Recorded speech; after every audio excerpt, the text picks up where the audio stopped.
5. El despertamiento de un cementerio. La mano del Señor vino sobre mí y me llevó en espíritu del Señor y me puso en medio de un valle que estaba lleno de huesos. Y he aquí que eran muchísimos y estaban secos. Y me dijo, profetiza sobre estos huesos y diles, huesos, oíd la palabra del Señor. Profeticé, pues, como me fue mandado, y entró espíritu en ellos, y vivieron y estuvieron sobre sus pies un ejército grande en extremo.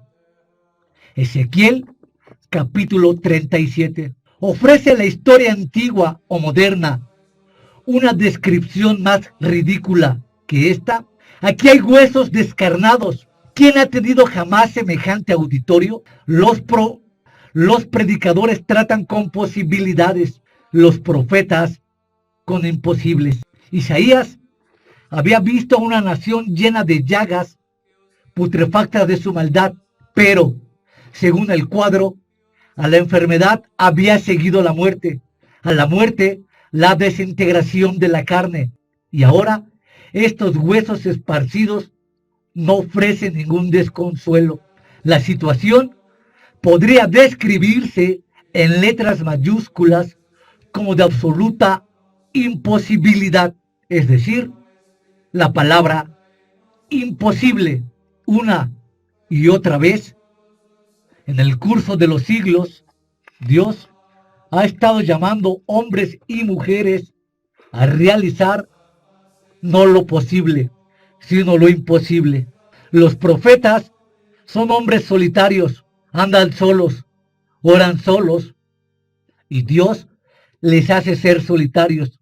No hay molde para ellos. Su patente de derechos radica en Dios por el principio de la elección divina.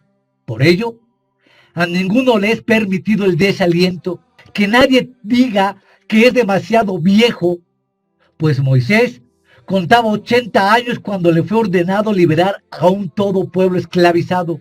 Después de que Jorge Müller hubo cumplido los 70, efectuó varios viajes de testimonio alrededor del mundo.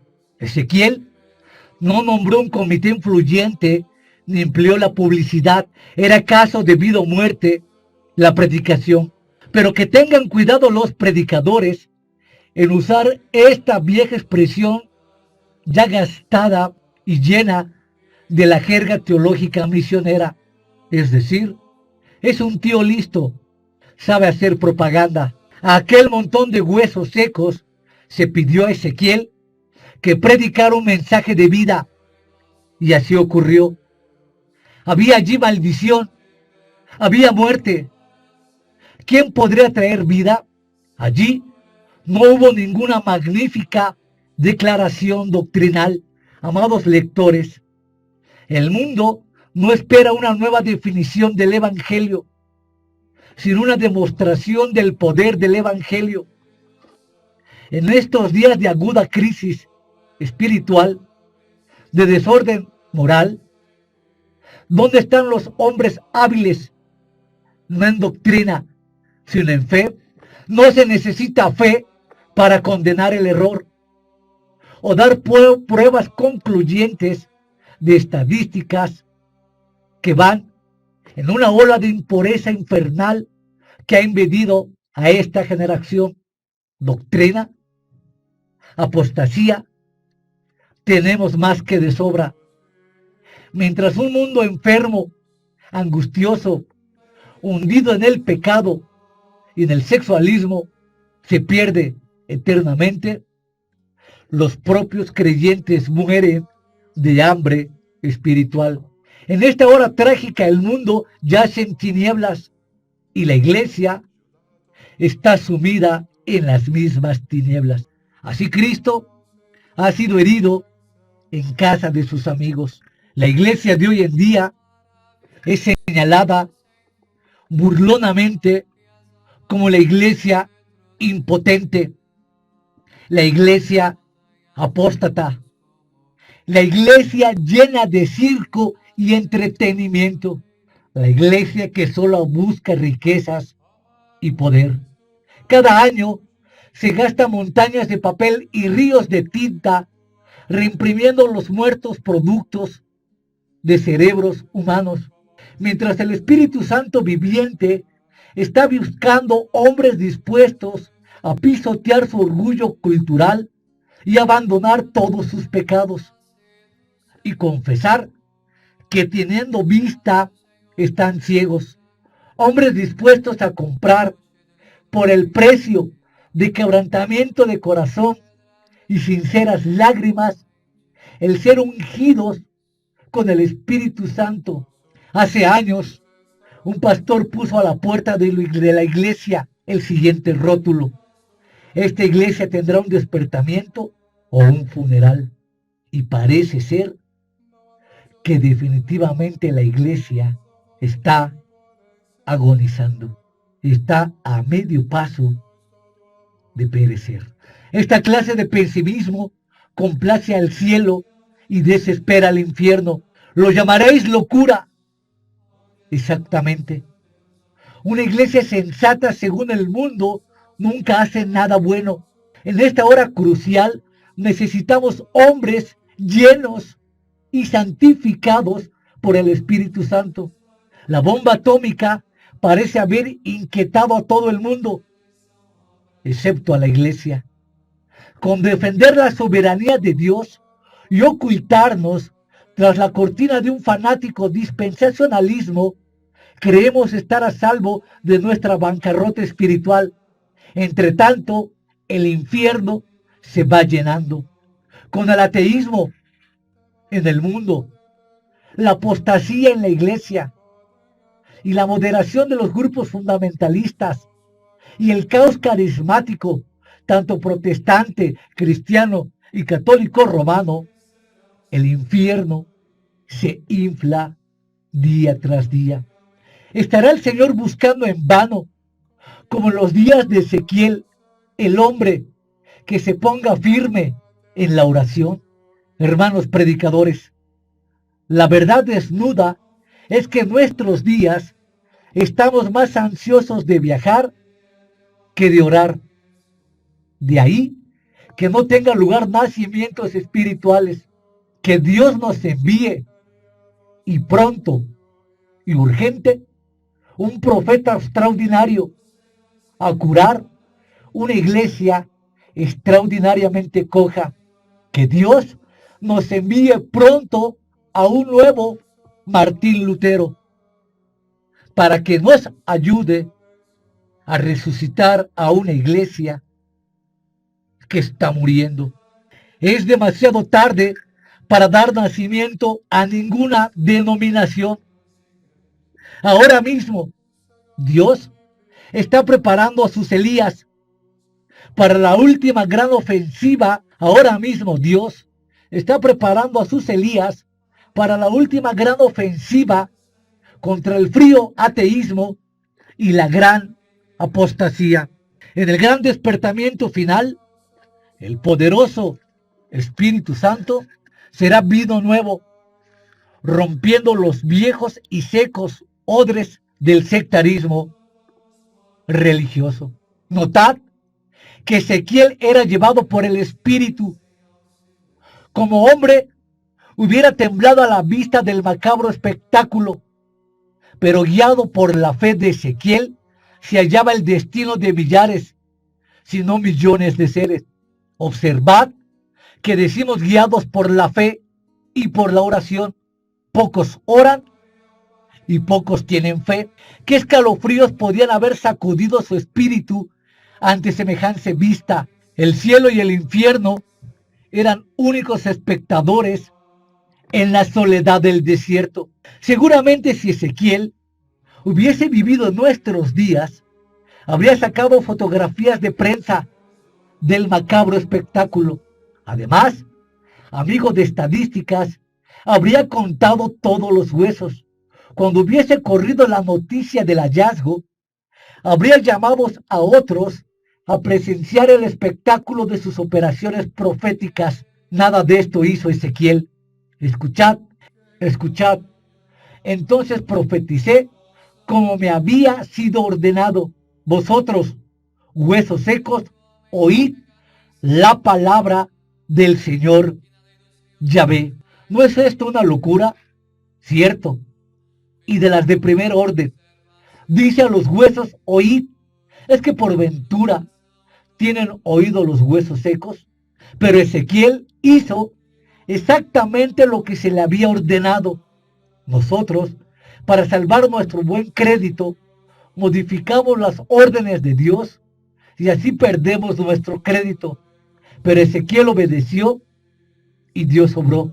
Con solamente un soplo de sus omnipotentes labios poderosos, Dios levantó un montón de huesos secos con demasiada frecuencia. Hoy día, muchos cuentan el número de esqueletos que se levantan al llamamiento de algún famoso evangelista que los llama a firmar una tarjeta o hacer una oración mágica de fe. Esto están conmovidos seguramente, pero no arrepentidos y no nacidos de nuevo. Entonces volví a profetizar otra vez, dice Ezequiel. Profetizó como le había sido mandado, y vino espíritu sobre ellos y vivieron. Pero, ¿quién puede decir hoy día de los cadáveres espirituales? Profeticé como me había sido mandado y vivieron.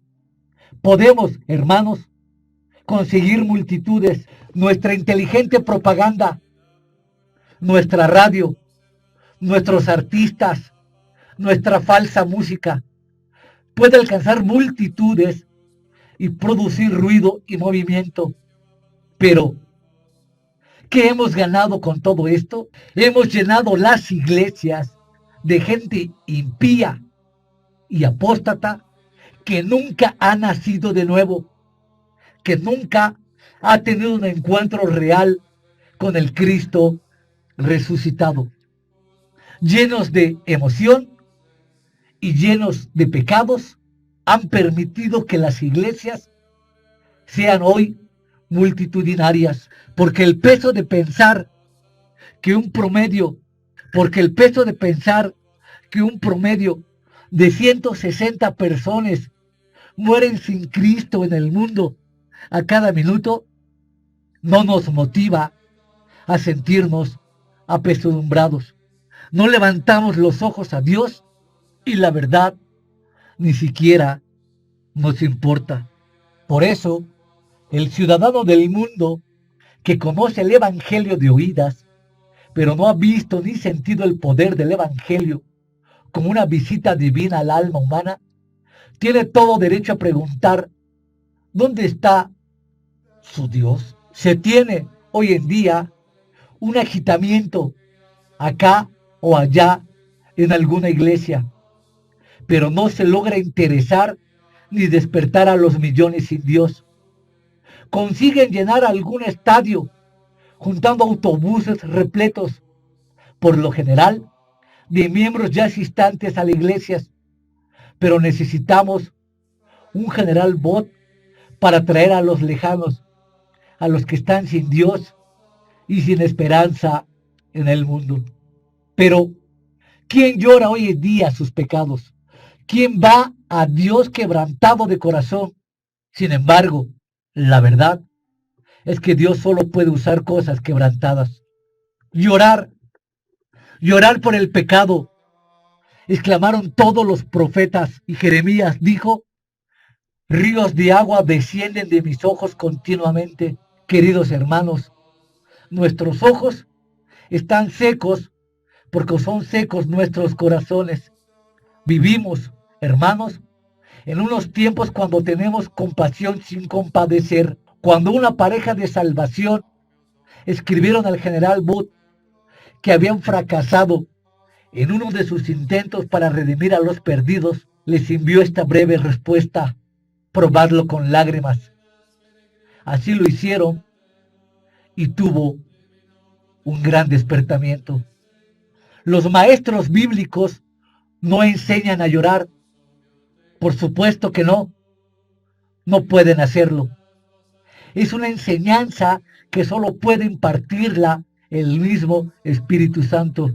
Un predicador repleto de doctorados no irá lejos, a menos que experimente amargura por los pecados de nuestro siglo. Un clamor repetido y del corazón debiera ser: Señor, ¿cuándo serán curadas las llagas de este mundo y de la iglesia? El erudito André Bir estaba en su cama un sábado por la noche, cuando oyó, a altas horas de la madrugada, el ruido de gente que venía de una taberna. Movido por un sentimiento irresistible de compasión, empezó a gritar con toda la fuerza de sus pulmones: ¡Oh!